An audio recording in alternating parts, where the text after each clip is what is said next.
2011, and its 6 amending acts will be proclaimed on December 12th, 2023. That is tomorrow. The Office of the Attorney General and Ministry of Legal Affairs said the proclamation of the Act, which abolishes preliminary inquiries, will create sweeping changes to the function of the courts and the dispensation of justice. Now, we need to understand exactly what preliminary inquiries are, because this is a conversation that has stemmed years now, but it is happening. However, is it actually going to lead to such sweeping changes and the dispensation of justice as the Attorney General has suggested? Well, I'm joined this morning in studio by my guest attorney at law, Mr. Fareed Ali. And good morning, sir. Welcome to the program. Good morning, Mr. Shaija. Pleasure to be here. Thank you very much for joining me. As we get into this conversation, I think there's a need for an understanding of exactly what preliminary inquiries are, or in the context of Trinidad and Tobago's criminal justice system were. What we need to understand is this. The Constitution of Trinidad and Tobago, Section 4, speaks to citizens of this country having rights, enshrined rights. One of those rights would be a right to life, liberty, enjoyment of property. Another one of the rights would simply speak to a right to a fair trial. That falls under Section 5(2) of the Constitution of Trinidad and Tobago.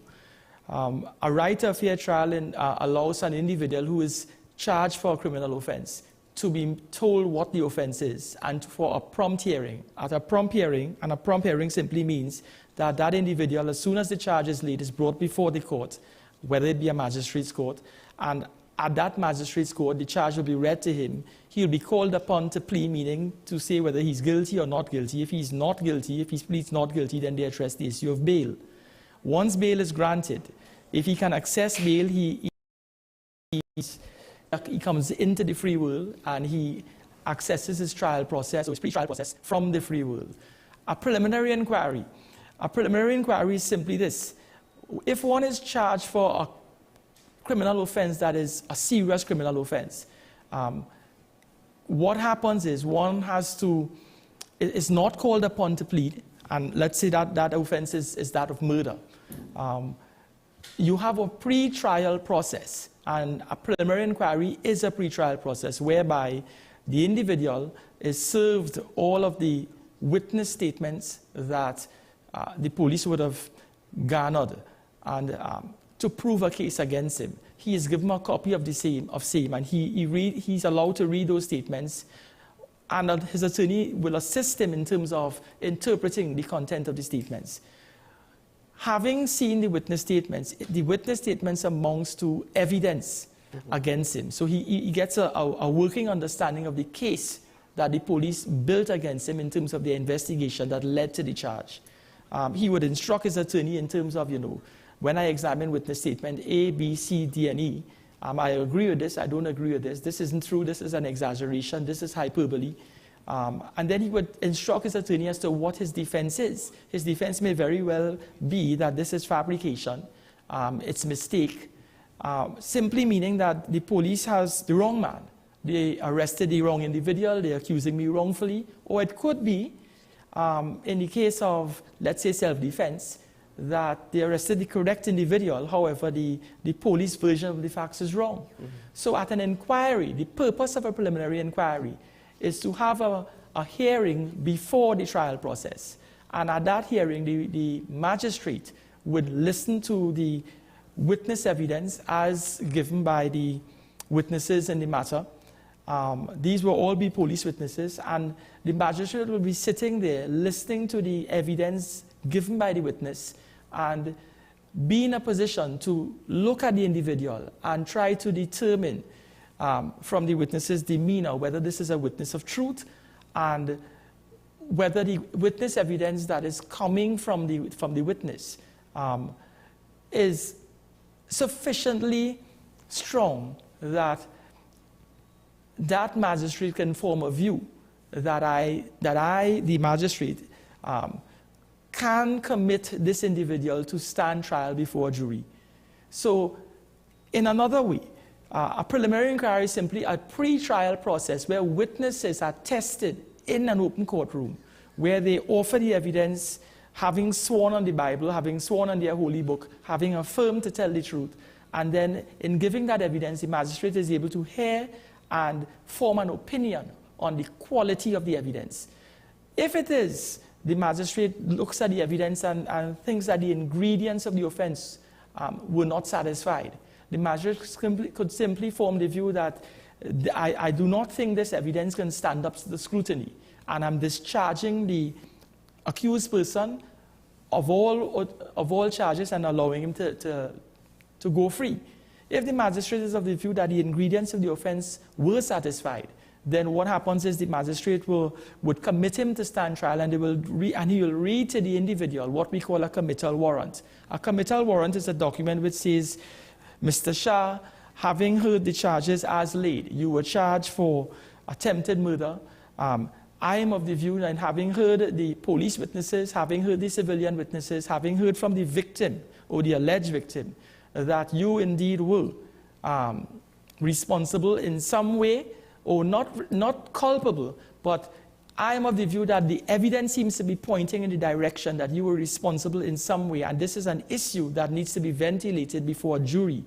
A jury at the High Court will hear the evidence from the witness, so the process will be transferred to the High Court, what we call the Supreme Court of Trinidad and Tobago, either the Supreme Court in Tobago, in San Fernando, in Port of Spain, and there a jury will be put together of civilians, and that jury now will hear the evidence with a different view, with a view to determining innocence or guilt. So the inquiry, the preliminary inquiry, was an important process. It has always existed in the life of the criminal justice system in Trinidad and Tobago, and it is one stage that allows for the ventilation and the perusal of witness evidence, and for the accused to not only hear the evidence, but to instruct his attorney as to how to cross-examine or what areas to cross-examine on in order to disprove the case that is made out against him. Very often what happens is, through the course of time, because of the levels of criminality and the exponential growth in criminality in the life of our jurisprudence and in the life of the criminal justice system in Trinidad and Tobago, the state had to tweak the different elements of the inquiry to make the process more efficient and more functional. Let me say that in another way. When evidence in its rawest form or in its purest form at the lowest level had to be presented in a courtroom, very often, let's say it's a sex offense, you bring the VC, which is the victim or the alleged victim, in court. She comes and she swears to tell the truth. She is then placed in the witness box, and the prosecutor in the courtroom, or the state counsel, the lawyer representing the DPP side of the case, they would lead evidence and say, so what happened on the 5th of March 2005? And walk us through step by step what took place.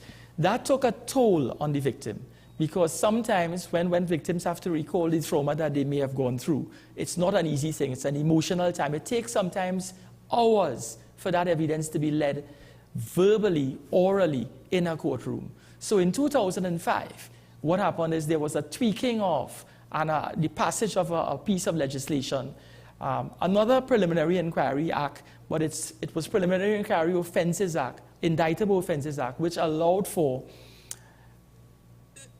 the evidence in chief, which is the evidence of the victim, meaning the prosecution's evidence, not to be orally presented in the courtroom, but to be placed before the court in the form of a written statement. So the victim would write out, or if she can't write it out, a police would write on her behalf her evidence, line by line, and it could work out to be pages and pages of evidence. At the end of that process, she would sign the document as saying, this is the truth, and then they would do what they call a declaration before a justice of the peace. Or the declaration indicates that I declare that the evidence as stated in this statement is truth, and I'm aware that if it is I tell an untruth, that I'm opening myself to prosecution or perjury. When she does the declaration, there's what you call an authentication that takes place where the justice of the peace would ask her, were you forced to give this statement, or were you, was fear inflicted in some way? When she says no, he authenticates the document by way of signature. So there's a certification of the document, which is the statement. There's a declaration, and there's an authentication. That is what you call a sworn statement when it goes through those three processes. That tweaking cut the process at the preliminary inquiry in half. No longer would you have to lead evidence with the victim and then bring the defense attorney to cross-examine that witness. That process is cut in half when you present the statement. So the statement is given in advance of, and the victim and the police witnesses who's coming to support the victim's evidence, they no longer have to talk in court in terms of the evidence being led with them. The statement could be read in court? It could be read, or basically it is served upon the other side, meaning the defense attorney and the accused, before the pretrial process begins. So I can come to court for a case management conference, and they hand over to me, these are all the statements, the 15 statements, which speaks to all the evidence against you. You can go home and read that. You can sit with your attorney and read that. And when it is vetted by your attorney will come back to court now and say, okay, I've read all the evidence. I've taken instructions from my client in terms of he has informed me or spoken to me concerning that which I've read. I'm what we call instructed by him, and I'm ready to cross-examine witnesses. And what he said at that stage is, I no longer want to see 15 witnesses. I no longer want to cross-examine 15 witnesses, because the witnesses who's offering evidence that could affect me, it's only about 4. So what we're saying there is, it was the inquiry tweaked through the years, was able to be able to condense. It was condensed through the years by various tweakings, and where we are now is a removal of the process altogether. There are so many factors that you've highlighted.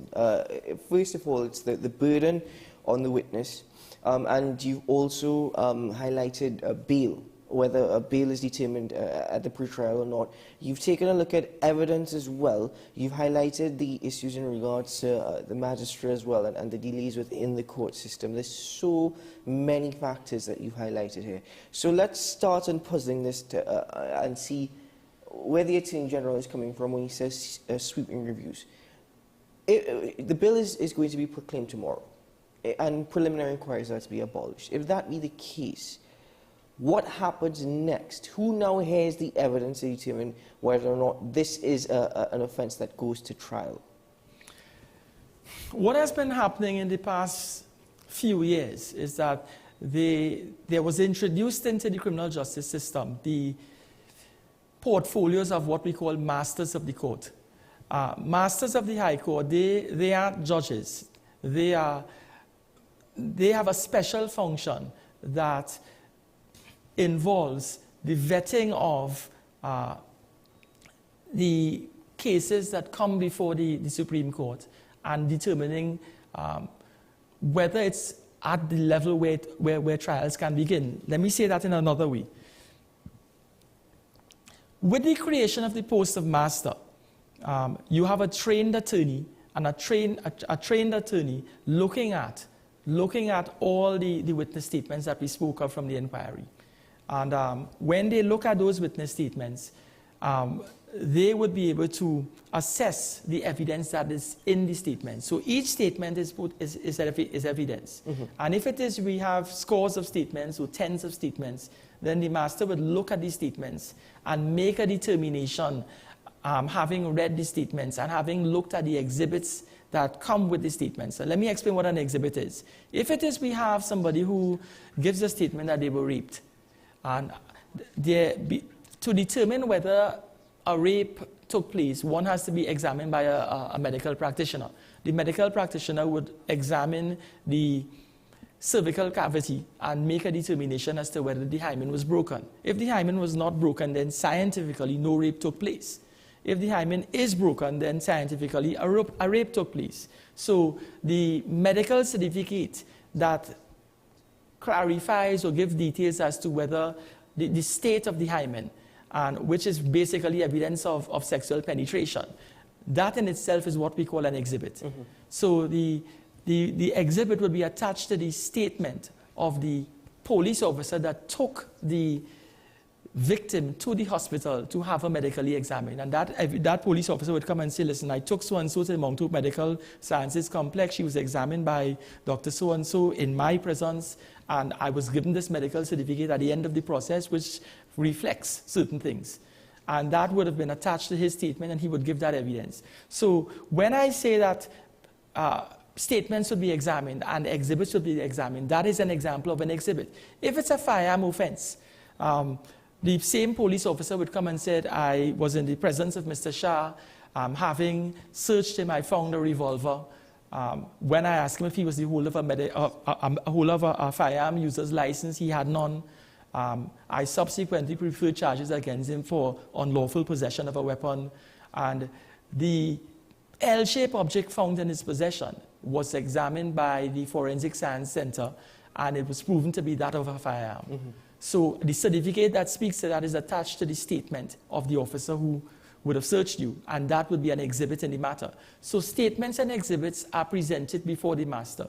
So in looking at and examining the question that you ask, what we have now is masters are being introduced into the system, and their function is to look at the statements that were previously looked at by the magistrates.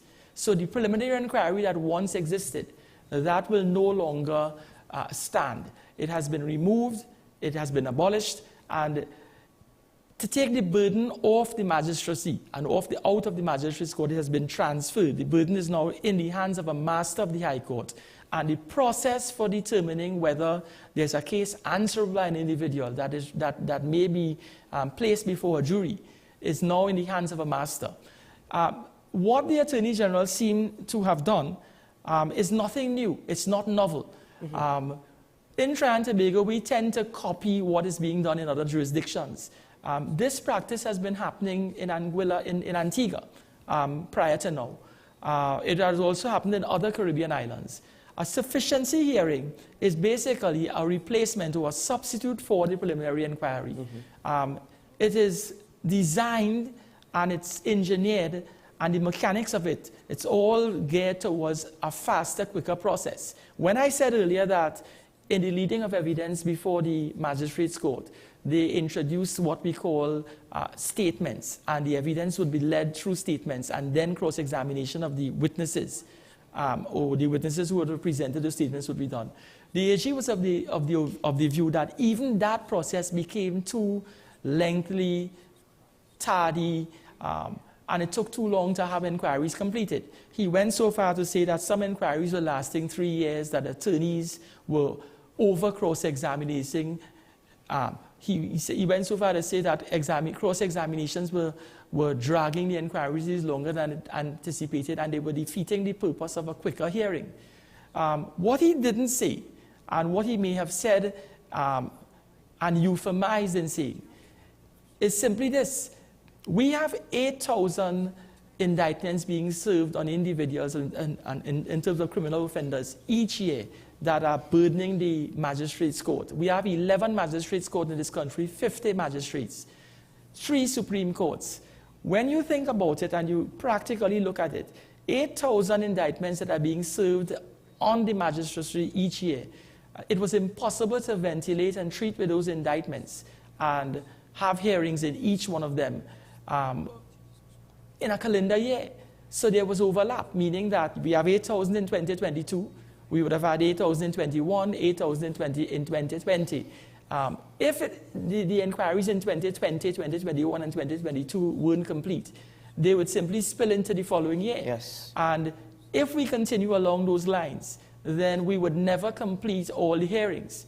So in their wisdom, whether it's meaningful or not, he chose to take the weight off the magistracy and place it in another place. My thing is, in doing so, one must ask oneself whether you're transferring the burden in another area and whether that area can carry the burden. Mm-hmm. If we have 50 magistrates that cannot balance the amount of the workload that is being placed on them. Where are we going to find a number of masters of the High Court who can carry the burden that the magistracy can't? One piece of information that was placed in the public space, apart from the 8,000 indictments that are being served each year, is that there are around 32,900 plus indictments that already exist in the system. Simply put, if you have 30,000 plus indictments that are not dealt with, and now you have 8,000 indictments that are being dealt with each year, you're simply playing a game of catch-up. There's no way you can possibly deal with the 8,000 that is being served each year. For instance, the 8,000 that would have been served in 2023. If that can't be completed, and we don't have enough masters of the court, or we had enough magistrates prior to masters to deal with that workload of 8,000 per year, how are we going to deal with the 39,000 that already exists? He has not given any details as to how they will deal with the backlog. And my thing is, how can the person sitting in the jails in Trinidad and Tobago really carry any hope that they're going to get any sort of resolution to their matters or any sort of justice moving forward? Do we have an understanding of how many masters of the courts there are? Well, it's a matter of public record, but what I understand is that more masters are being introduced. So to pin it down to a total, we're not in a position to say that. What we know is it's masters of the Supreme Court, meaning Tobago, San Fernando, and Port of Spain. Where are these masters going to sit? If we have judges that are sitting in the same structures, in the same courtrooms that pre-existed this introduction of the sufficiency hearing, and indictments now are being processed in a faster manner, when persons are committed to stand trial, if bail isn't granted or those individuals are unable to access bail, then those persons have to sit in the prison and wait. And apart from sitting in the prison and wait, the court itself, meaning the Supreme Courts, may not be in a position to have a hearing, a trial, or carry a trial. And those individuals now will just simply have to sit in the prison and await the indictment being served on them. An indictment being served on you is, yes, you've been committed to stand trial, but when we talk about service of an indictment, that individual now is served a document indicating, listen, you have to return to the High Court because we are going to begin your jury trial. Mr. Ali, how does this legislation affect preliminary inquiries that are already in process? Those that have been going on, possibly let's say it started earlier this year or last year. The inquiries that have started, that we are in the midst of, those inquiries, from the information we receive, will have to come to its natural end, meaning we are not going to stop that inquiry in order to engage it in a sufficiency process. But those that have not started will now be the subject of a sufficiency hearing. So any process that has already begun, any inquiry that has started in terms of witness evidence have been led and witnesses are being cross-examined, that will have to come to its natural end, meaning that the process will come to conclusion. We recently had that issue where the former Chief Magistrate, Marcia Caesar, having been elevated to the position of a judge, left 53 inquiries incomplete. What is going to happen now to avoid that sort of situation? The magistrates that are sitting in these particular matters will complete their matters. They will bring the preliminary inquiry that is in process to an end before the new indictments or the new inquiries that ought to have been begun before it is transferred to the Master of the High Court. Oh, okay, I understand. Mr. Ali, we're going to have to pause here for the moment. There's a lot more we need to get into, but we're going to have to pause here for a moment. So I want to thank you for your time this morning, and we're going to have to continue this conversation hopefully later, if not today, later on tomorrow. Let's pause there for now, because there are a number of elements that we have to get into and examine as well. Ladies and gentlemen, we're going to take a break here on AM Prime. When we return, the conversations continue.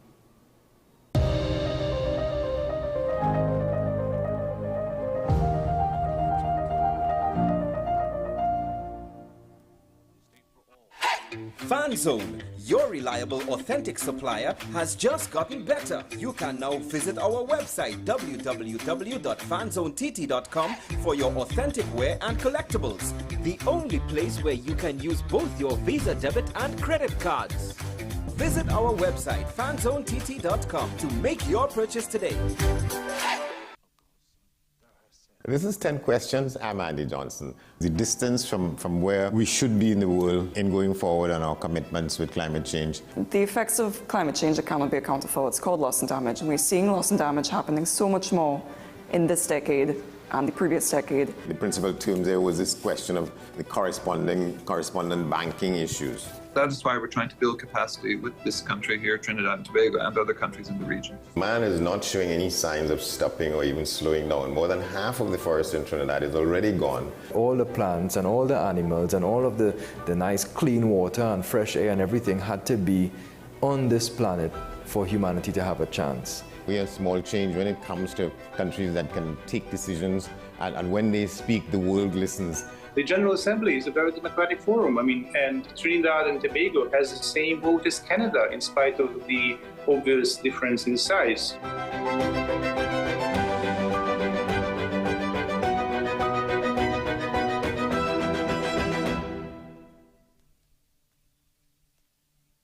This is Face of Sports, WESN Content Capital. How you felt about the kiss on the lip? That's the business. I'm not to do with that. I find that was distasteful. The national senior team, whether you like it or not, that is the model for all other teams to follow. I'm assuming that the regional requirement may be a much stricter requirement. This is not about Pro League and Super League. This is a league run by the Normalization Committee that I'm responsible for. Nobody expected FIFA to fund this arrangement. If we don't get a professional attitude towards this, we are doomed for failure.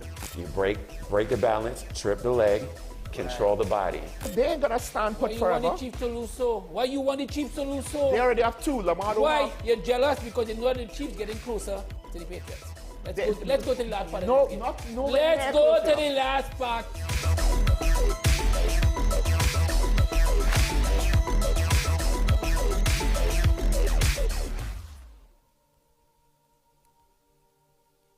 We are tackling the hard-hitting topics, some controversial topics, some topics we sweep under the rug.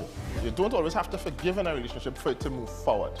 If it is you are in a situation where you forgive the person, but to the detriment of yourself, what are you really doing?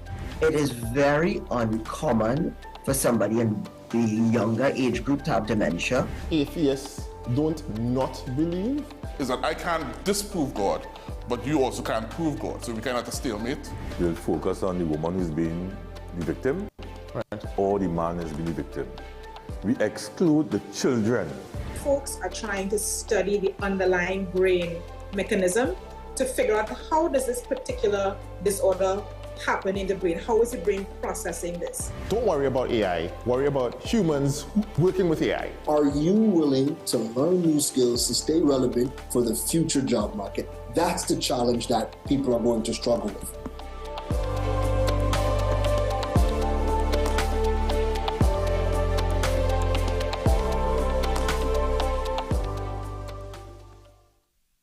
You are watching Strictly Legal on WESN Content Capital. Just give an overview of what exactly is that split arrangement. Nah, you don't need to register nothing. You don't need, we can do that another time. But then it becomes a hit, and then everybody starts to want to claim. The laws that predate many of the independent countries' constitutions are going to be those colonial laws. We know there are an infinite amount of circumstances that would lead to a murder. I have a great idea and I have a great concept, but until it's actually expressed, it does not become intellectual property. Accomplishments or targets of a forensic accountant is to quantify what may have been lost. We believe in different criminals and we manipulated the law and we exploited the system. A responsible journalist will reach out to the person who they have the information on for a comment.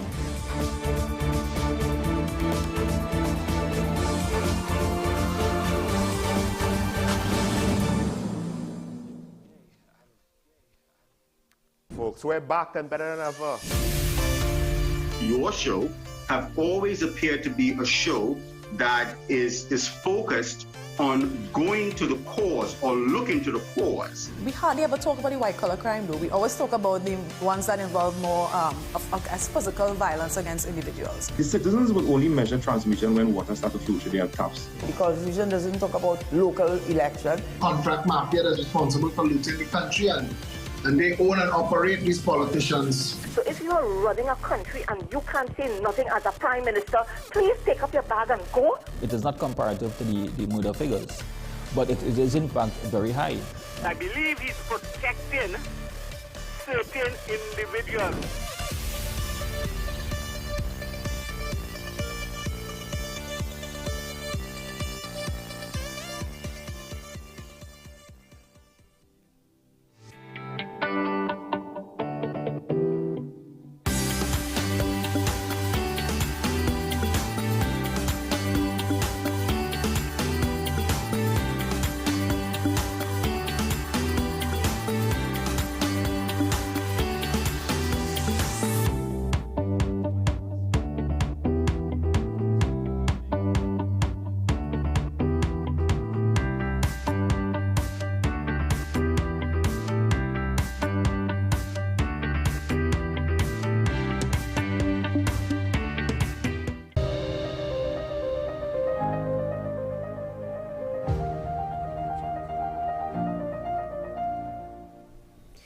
Welcome back to AM Prime, ladies and gentlemen. Again, thank you for being with us this morning as we get into our final conversation. I'm joined by Senator the Honourable Alison West, the Minister of Public Administration.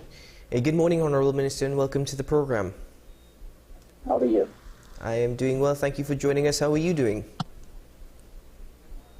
Well, Minister, you've expressed within Parliament your dissatisfaction with the levels of productivity within the public service. But are there any specific instances or areas of which has caused this level of dissatisfaction? I wouldn't point to any specific areas. What I know is that throughout the public service, we have a combination of public servants who work well, really put in the time, try to give service that is required, and then there are others who are not at that level. And we need a consistency across the board in terms of the productivity of our public servants. Mm-hmm. And you mentioned productivity. Productivity is multidimensional. So exactly how is it that the ministry is measuring productivity within the public sector? As I indicated in the Senate, when I responded to the question that was raised, we don't currently have an internal measure for productivity.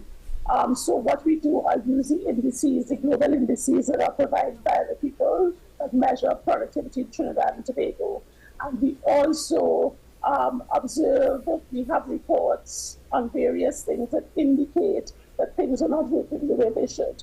Mm-hmm. So at the moment, we don't have a scientific internal approach to measuring productivity. We are working on that, putting that together between the Productivity Council and the Strategic Human Management Council. We are putting things in place to measure that, but in the meantime, we are also putting things in place to improve the level of productivity that we observe and we have information on in respect of how it is proceeding and the impact it's having on delivery of services to the citizens. Since its inception last October, the National Productivity Council, what has it been able to achieve, bearing in mind that it's only been 5 months? It has only been 5 months. So we have looked at a few things. We have looked at process reengineering, the HR functions within the public service in terms of how it operates throughout the various ministries, divisions and agencies, in terms of how those processes operate in the office of the Personnel Department and in the office of the Service Commission. Mm-hmm. So that started looking at the processes, how they operate and how to make them more efficient. For example, the Service Commission is responsible for disciplining all public servants. And we have been discussing how it is possible for a relatively small group of people who comprise the Commission to effectively and efficiently discipline the 60,000 public servants that exist across the service. And what we have been discussing to make that more efficient is delegation, greater delegation, and more effective delegation of some of those services down to the ministries and agencies where the people operate out of, so that we don't have to wait years for these citizens to each part of it comes up. So things we have been looking at, we are currently looking at succession planning. We have looked at putting in a revised and improved system for appraisal management. We have discussed, agreed on, and are in the process of implementing upgraded electronic human resource management system, because at the moment, the majority of public servants are managed through paper. And it's near impossible to effectively manage 60,000 people on a paper-based system. So we are upgrading and rolling out an electronic human resource management system. So those are the kinds of things that the Strategic Human Resource Council are looking at to make HR management in the service more effective and efficient. So, Honourable Minister, I understand that these things take time. I know that discussions have to happen, and it also costs money. It doesn't just happen overnight. Whilst I understand that, in terms of implementation and action, how long do you suppose this is going to take to be fully on stream? The electronic human resource system, the new system, we have a timeline of the end of the first quarter of 2025. So the first module that we are seeking to implement has to do with receiving, which is an add-on module to the Human Resource Management Program, is a module that allows the citizens to report into the system their experiences with dealing with the public service, what services they've had challenges with, what challenges they've had, so that we can reach out to the ministry or agency that's providing that service and say, this is a challenge we understand you're having, how can we improve it? So the plan is to have a monitoring unit looking at how the ministries are delivering their services, whether there's need for improvement, and to assist them in improving that. So that's the first module. And then by the end of the first quarter of next year, we should have all the modules rolled out. So vacation management is easier, pension management, all of appraisal management, determining what training employees need, and all of these things should be rolled out by the end of the first quarter next year. Going back to a point that you made earlier with respect to the Service Commission and discipline and disciplinary action that is necessary, accountability and an accountability framework / discipline, do you think that, in your opinion, you think that's lacking within the public service? Do you think that there's also a lack of discipline within the public service? That would be lacking. We do have an appraisal system that is there, but it is not effectively implemented and managed. So what the Shrimp Council is also seeking to do is to make that more robust, starting at the top, because if you can get the managers, the PSs and the directors and so on, if you can get them more accountable, then they in turn will be forced to make the staff that report to them more accountable, and it trickles down to the base so that everybody is required to report more effectively, to operate more effectively, or there are consequences. At the moment, that is not efficiently being dealt with. Now, I want to go back to something that you mentioned earlier, well, actually late last year, Tuesday the 31st of October to be more specific, where you mentioned that improvements to the public service were coming, and you spoke about this issue, also expressing initiatives and the goals that you would like to achieve, and this is a lot that you're saying this morning was also said in October. One of the other issues, though, that we haven't touched on yet is a work-from-home policy, and I believe in January you said that the government will be coming very soon with a work-from-home policy. Any idea on how soon that will be? What I said was that we were engaging the services of a consultant to advise us on how best a work from home policy could work. That consultant has been appointed and has started its work. We are waiting a report from the consultant. We are hoping to get that before the end of this fiscal, because they are looking at things like which types of jobs can be allowed to work from home, what is required, who is required to supply what is required, what are the parameters within which such a work from home policy can be produced, and so on.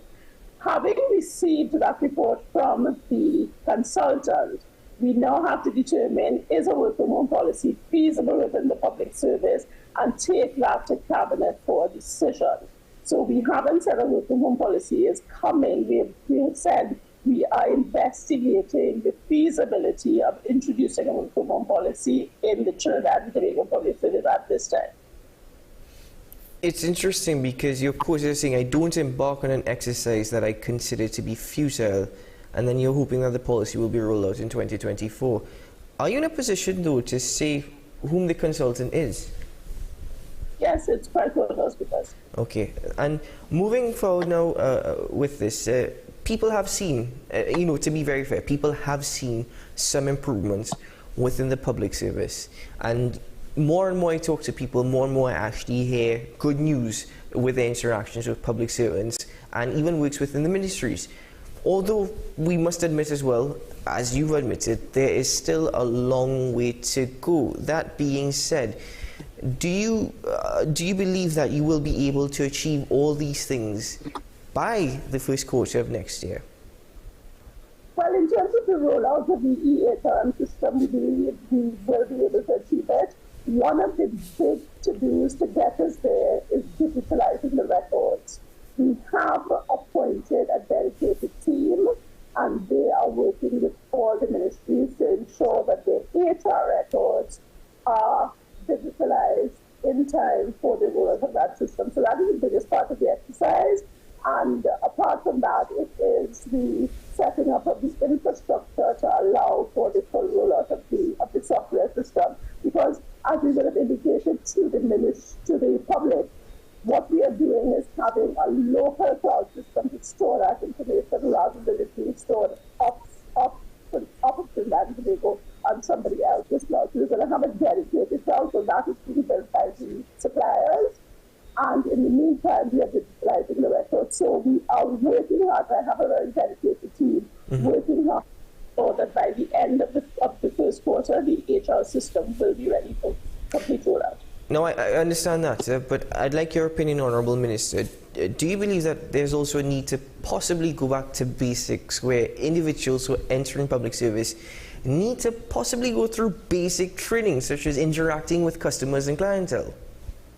Also, looking at it from that perspective, we do have a public service academy within the ministry, which is a training unit for the public service. But it is a small unit doing what it can to roll out training to the 60,000 public servants that exist, so that we are about to launch a program that we have been discussing with the University of the West Indies that will allow us to cover more topics and more public servants in terms of a wide range of training, starting, I would think, within the next month, so that we are expand our reach in that space.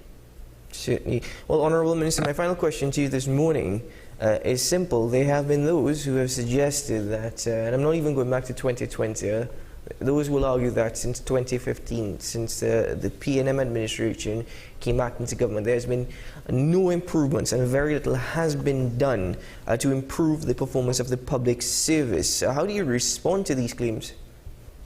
I don't think those claims are fair because, as you yourself admitted, we have seen areas of improvement. So each of the ministries have been working to improve their delivery of services, and we are seeing obvious results in some of them. You've seen them, for example, in the Ministry of Works and Transport.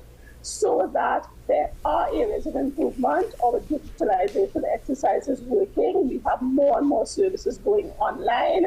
We are soon going to introduce online payments, starting again with the Ministry of Works. And while there are areas that still need a lot of attention, I think if you look at the system as a whole, you will recognize that there have been areas of improvement. So what we have to do is spread that improvement across the service, and then the customers or clientele will have fewer calls than they currently do. So we're working on rolling it out, but we are seeing areas of improvement. And as this particular term, your role as minister nears its end, this particular term that is, what would you hope at the end of this term for you to look back at the last 5 years and reflect upon? What would you like to see in terms of success? How would you measure your success? I am hoping to see a public service that is noticeably improved for the benefit of the citizens. I want citizens' frustrations with the provision of services to them to be the exception rather than the rule. So, and I would like to see better management of the public service. Certainly, indeed. Well, Honourable Minister, thank you very much for joining us on AM Prime this morning and for bringing to us an update as to the Ministry's workings and happenings. And I look forward to a follow-up conversation in the near future. We'll have to give you some time because I know a lot has been working out, but very soon we can have another conversation. Thank you so much. Have a good day. You too. All the very best.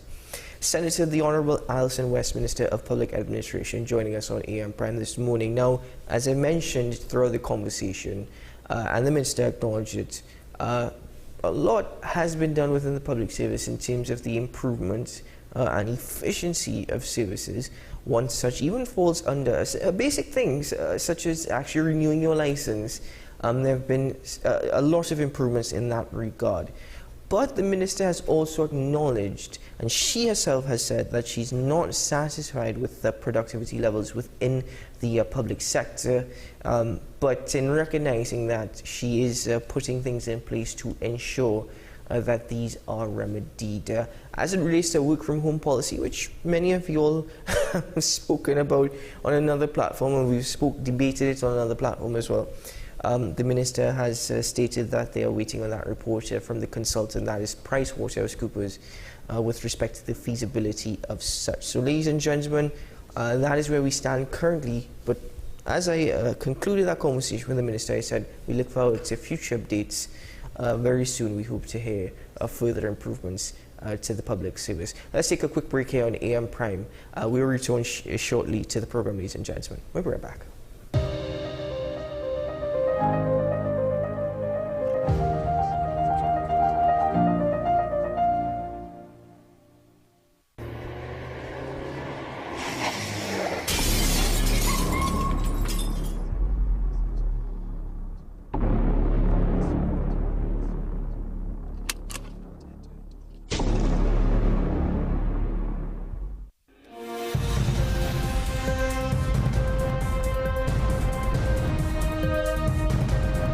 Seven is out, all day is in. WESN News on the hour.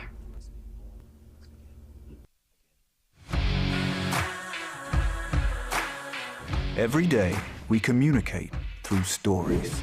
Stories of ourselves, our challenges, our goals, our experiences, and our aspirations.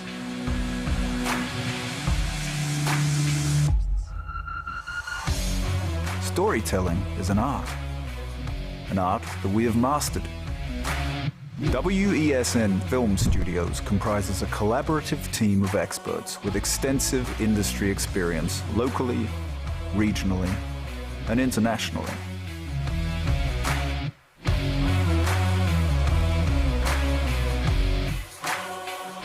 The ability of your business to successfully communicate with your preferred audience depends on the strength of the stories you tell. Your vision should be communicated in a high-quality, professional, and creative way.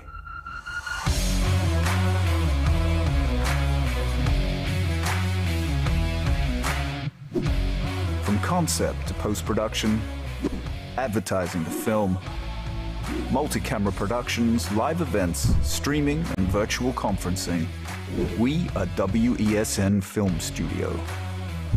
Let your own unique voice be heard and your vision realized. Call us today at 628-5835 for your next production.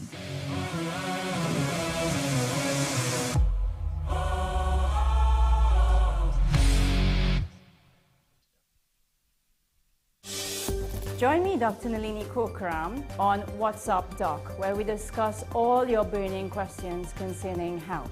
Trinidad and Tobago is among one of the highest risk group of patients that develop this form of genetic breast cancer. What I'd like to take home from a short interview like this is screening. You must screen. Because it's silent. It's silent. Yeah. And because it's silent, you don't know it's there. What's Up Doc, every Tuesday and Thursday on WESN, Content Capital.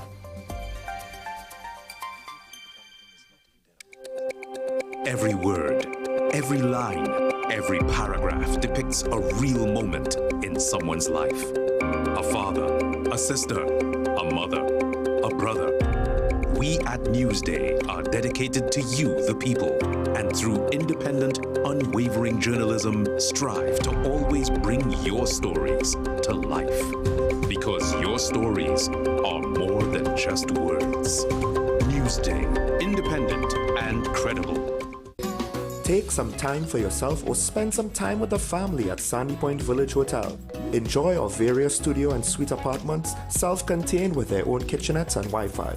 We also have our famous 100-foot swimming pool and our beachfront restaurant, The Steak and Lobster Grill. And our location in Crown Point puts us near the center of activity from the nylon pool to the local nightlife. Call us and make your reservations at 639-8533, 389-2378 or email us at sandypointvillagehotel@gmail.com.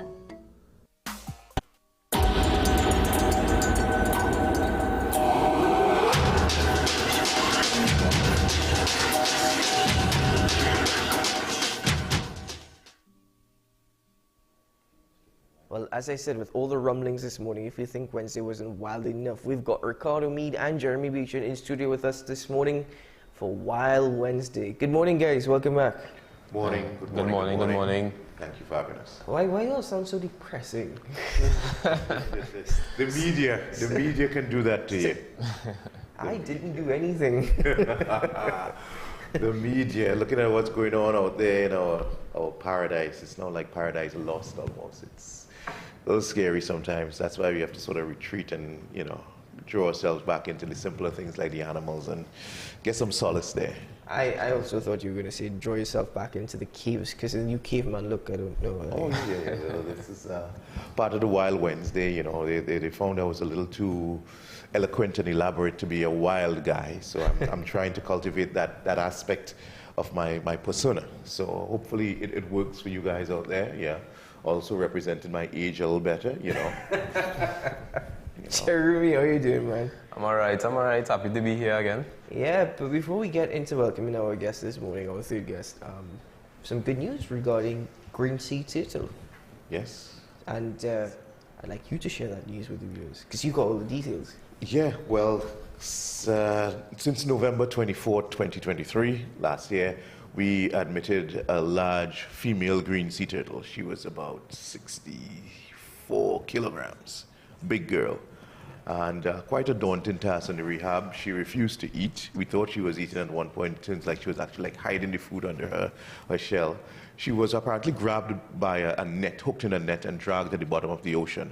So she sustained cracks in her side, where the carapace, the back, meets the palstron, her belly. There's bricks on either side, and that prevented her from being able to dive.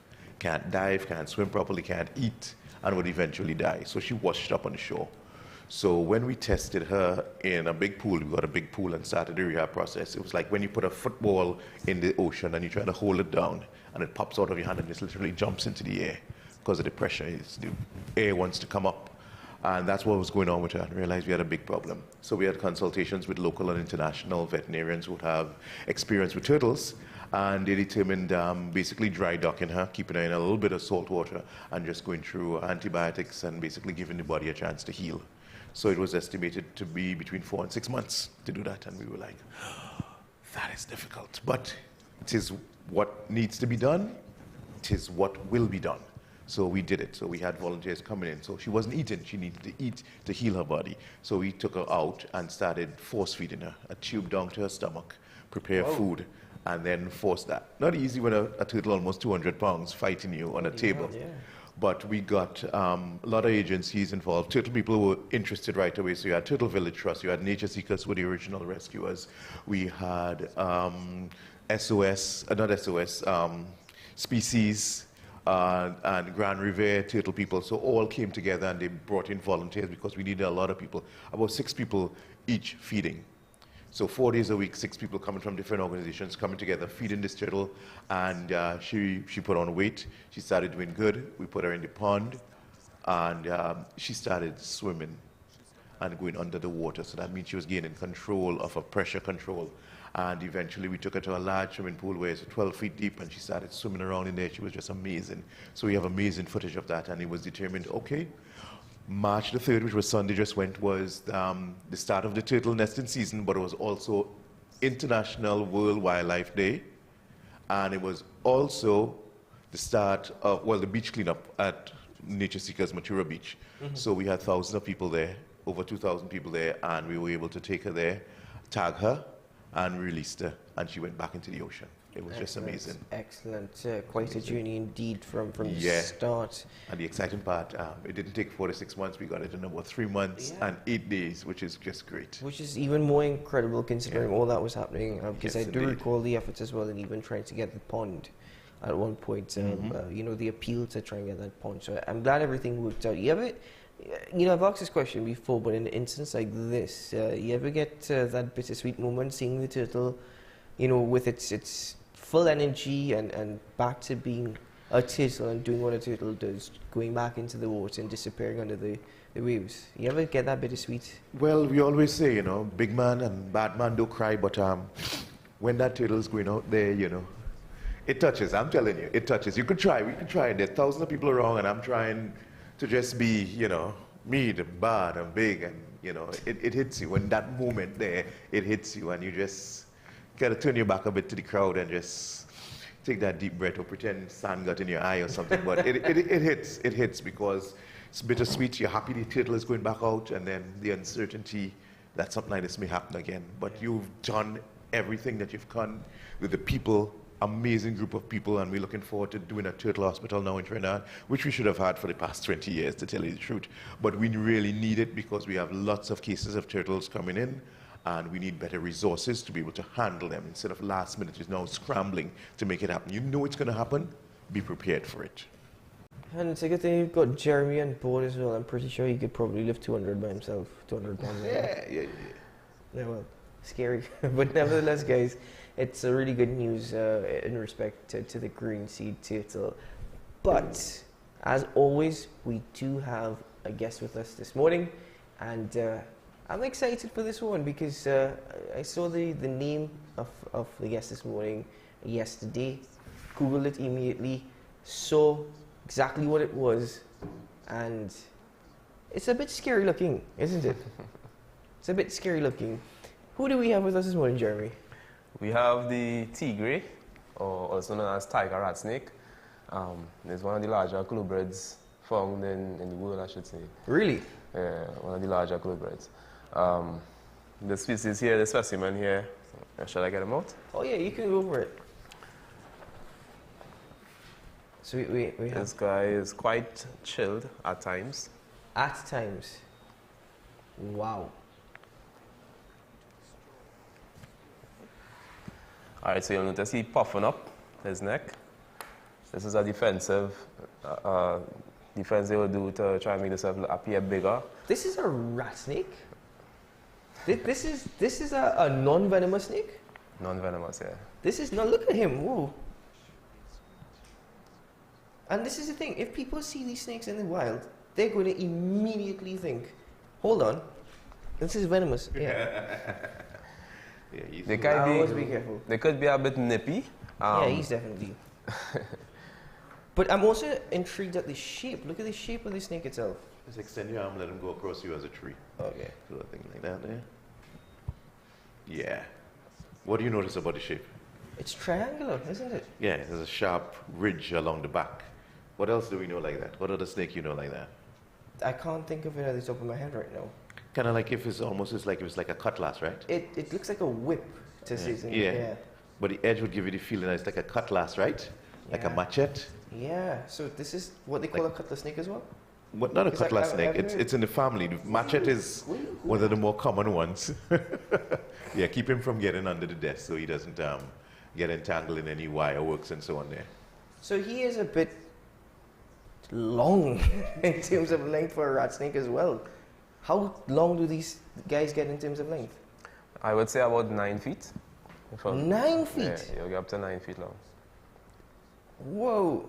And this is why I got excited yesterday, because I saw the snake, I saw the color of the snake, and very similar, not completely very much alike, but very similar to the tiger snake, which is one of the more venomous snakes in the world. But if, as I said, if people see these snakes in the wild, they're going to think it's venomous. They're going to, in fact, one of the expressions I heard yesterday from someone said, if I see this, the cutlass coming out. I mean, that is Trinidadians' response to all snakes. But with regards to these guys, they will say they will bite you like a dog. The snake will run along and bite you like a dog. I would prefer to be bitten by the snake than to be bitten by a dog any day. I've heard that expression as well. When the snake bites you like a dog. Yeah, this is what they're referring to, this and the machete.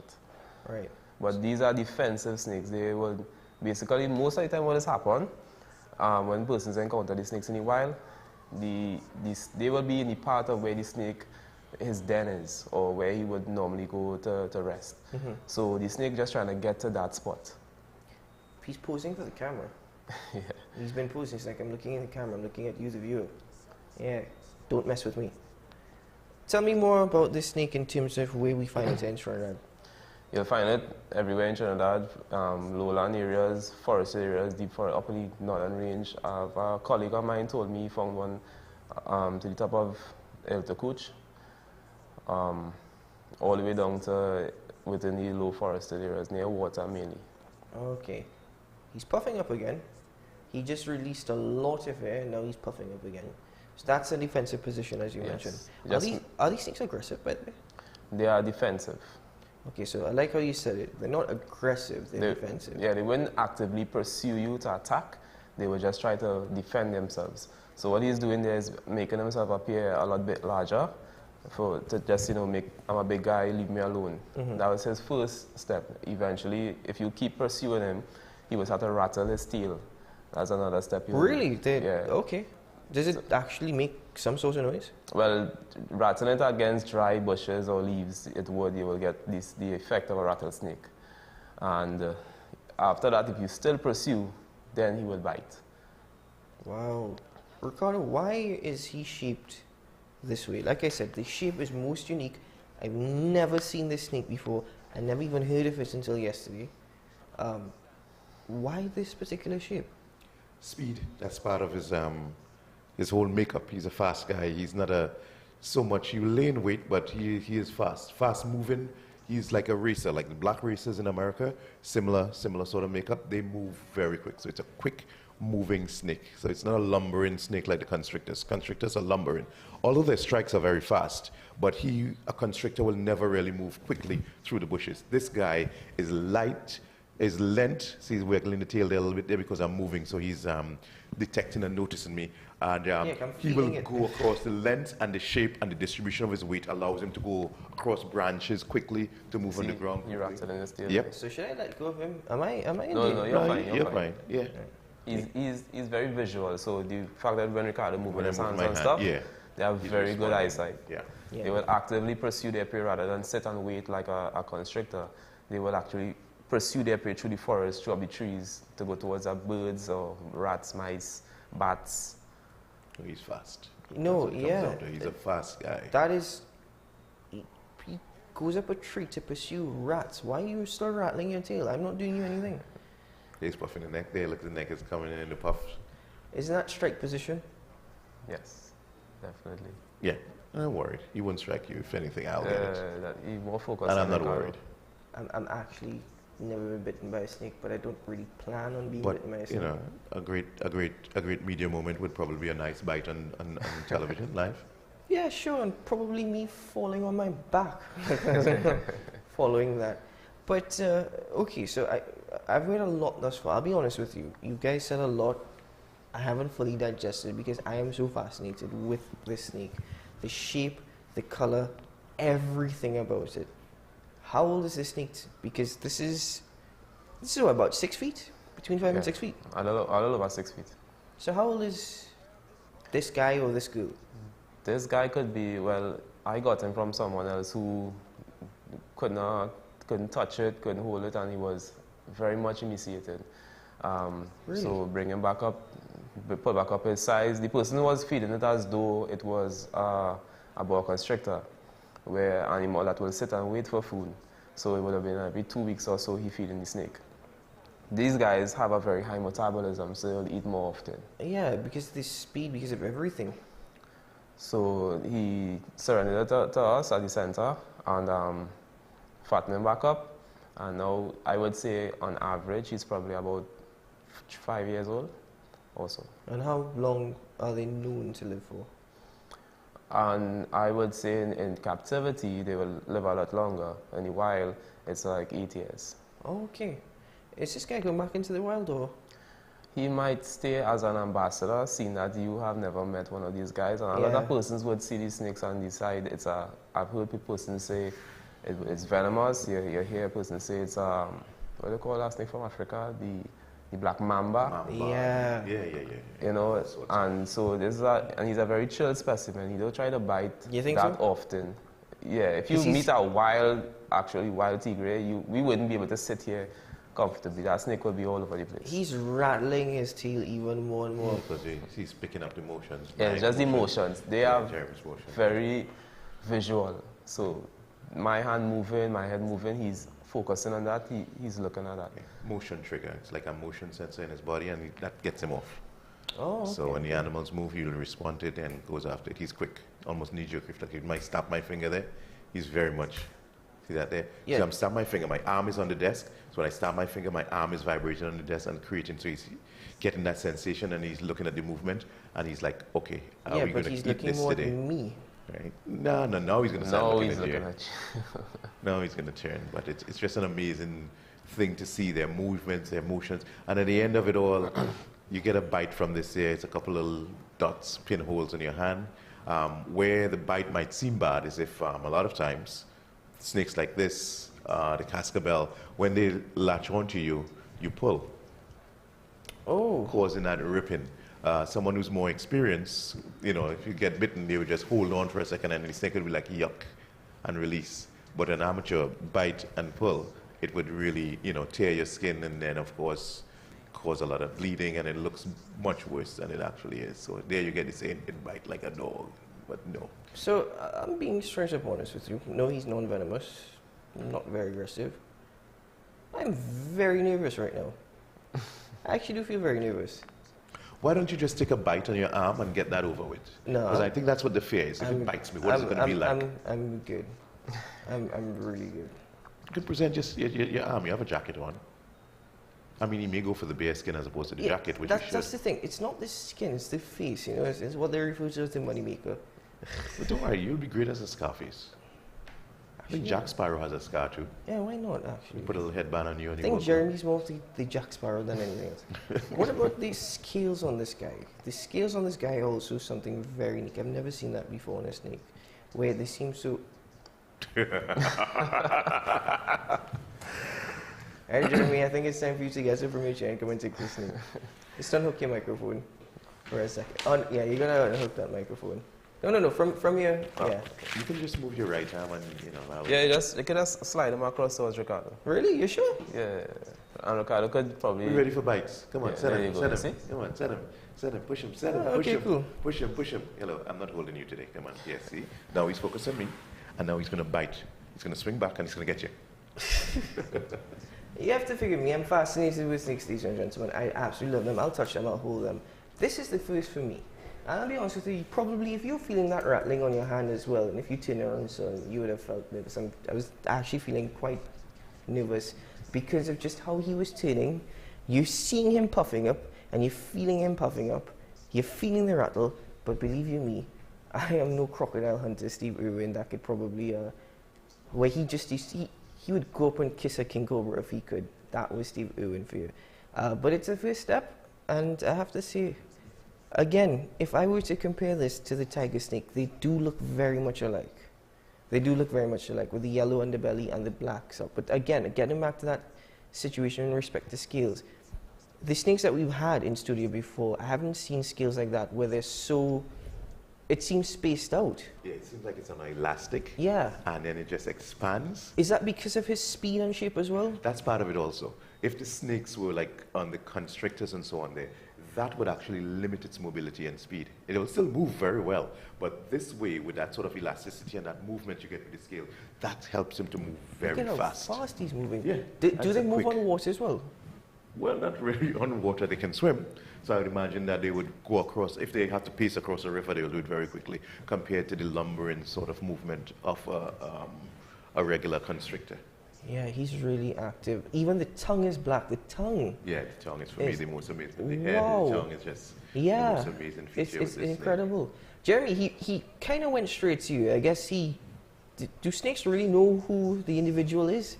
Because he seems very comfortable with you. I would like to believe that he would recognize me because this is a very visual snake. He would. However, it's based on how you handle them. If you were to just get into it, rather than a lot of persons will see this and they try to edge towards the snake, that makes any animal nervous. Yeah, you corner any animal, it's obvious response. Yes. So what you need to do is just get into it. You grab him up, pick him up, and he'll be fine. And the advice I also received from Jeremy Lewis is, don't really, you see this thing where they constantly go above the snake for their head? Correct. Try your best not to do that. Go for the belly because it mimics a predator. Exactly. Wow. Okay, so I know you said these guys eat birds, rats, bats, that they go after all those things. Wow. Literally anything that they could swallow, they will take. How do you tell the difference though? Is there a way to actually tell the difference between a venomous snake and a non-venomous snake? You really have to know the animal to know, because a lot of times person will say look at the eyes and the shape of the eyes, and that is no. Somebody will be bitten by a venomous snake by that. And then there's even the coral snake where they will talk about red and yellow kills a fellow, red and black, the OK jack. That will apply to this part of the world. Yeah. Because our coral snakes are red, white and black, the small coral. You have to know your animals. I was just about to say, I've never even heard that saying, because I was taught growing up that any coral, be it red and black or red and yellow, you know, stay away. Looking at documentaries and from North America, from Australia, those parts, persons would hear that saying, red and yellow kills a fellow, red and black UK jack. I learned that from watching Crocodile Hunter. All right. However, I do apply it to this part of the world. So the South Americans, no, you will be bitten and you will be envenomated by a highly venomous coral snake. But this doesn't look like any of the venomous snakes that we have in TNT actually. This does not, first instance, mimic a mapapee, mimic a coral. The only mimic of a mapapee is to rattle its tail. Mapapee, they will do that to warn you off. Yeah. As I say, persons will see this and say it's a black mamba. Kill it. It's not a black mamba. A black mamba, I don't think a black mamba is even as black as this. Black mamba's mouth is black. Yeah. Not the scales. The scale, it's more of a grayish, brownish snake. Yeah.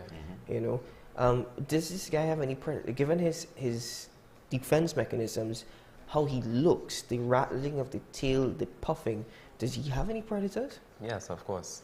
Of course, is it? Yeah. Yeah, of course. Somebody will always try to eat you. And I'm assuming it's a predatory bird. That's one. That's one of the main That's ones. one. Yeah, that's one of the main ones, yeah. What else is there? Well, there's like the tyra would eat them. The colored peccary. Really? The wild hog will eat them. Oh, yeah. Wild hog will eat anything. If you're given a chance, it will eat you in the wild. Okay, especially for, a whole band of them descend on you, you're in trouble. Okay, so yeah, but the white hawk is one of the most noted predators of these guys because of where they live. And of course, we've met the white hawk before, so you can understand his main diet being reptiles, and this is a reptile that is of nice length and so on, and he would try to take one down quite easily. Wow. Would they fight back though? I mean, yes, the white hawk could hit it from above, but would the snake fight back? Would they try and swing at the... Yeah, but it will have minimal effect. You'll have to be a big one like this to really have an effect on a big white hawk. Because of the body construction, which is slender. White hawk grabs this, the pain and damage is going to inflict on it, and then it will almost immediately go for the head, I'll tell you something. So, on the list of snakes that have visited AM Prime previously, I think this is my number 2. I'm honestly conflicted between 1 and 2. I was absolutely fascinated by the green anaconda. I was absolutely fascinated by the green anaconda. It was incredible. It was beautiful. The eyes, everything about it was just... This guy, I've never seen a snake like this before, and he is stunning. And I'm, as I said, conflicted between 1 and 2 right now. But amazing. I'm glad for the experiences, and I'm glad that we can educate. And as I said, I did feel a sense of anxiety and nervousness for, because look at that pose. Even with Jeremy, whom he should be accustomed to, he's going into his strike position. So, folks, when you are out in the wild, if you ever come across these snakes, as Jeremy and Ricardo have mentioned, they are defensive. They are not aggressive. Leave the snake alone. Do not try and attack the snake in any form or fashion.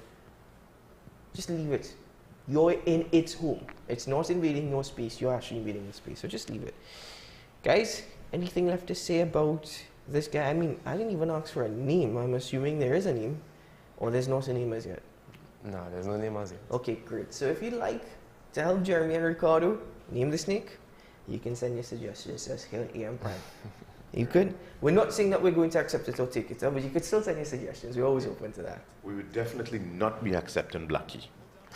that is the most overused name, and it's not a photo.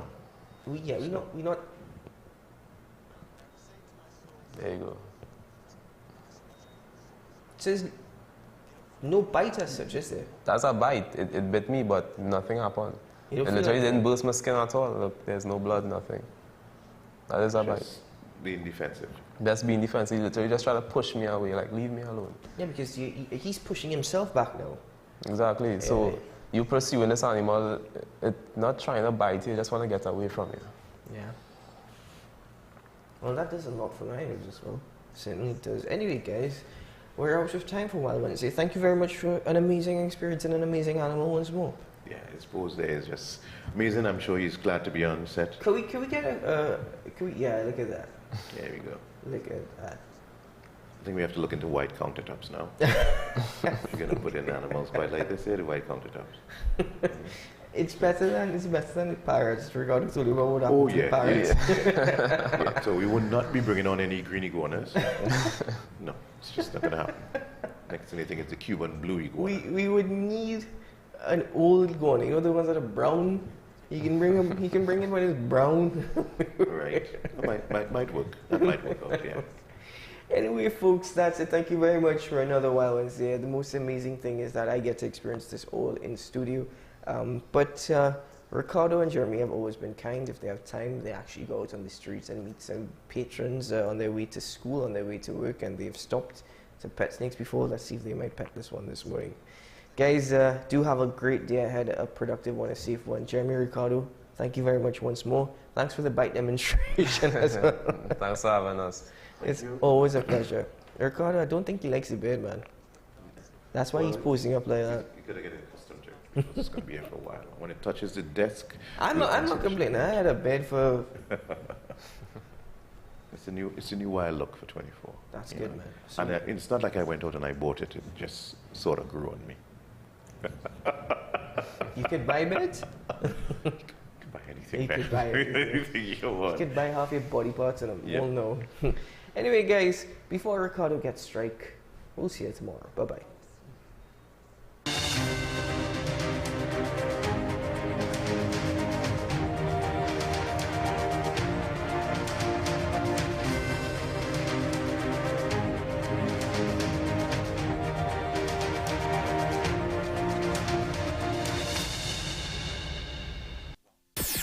WESN.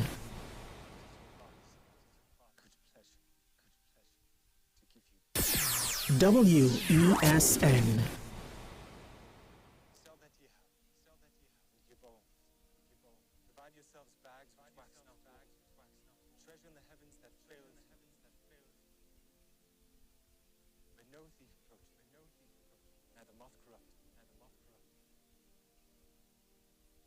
Ways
We all want to live in a society where there's respect for the rule of law, public service efficiency, and high productivity.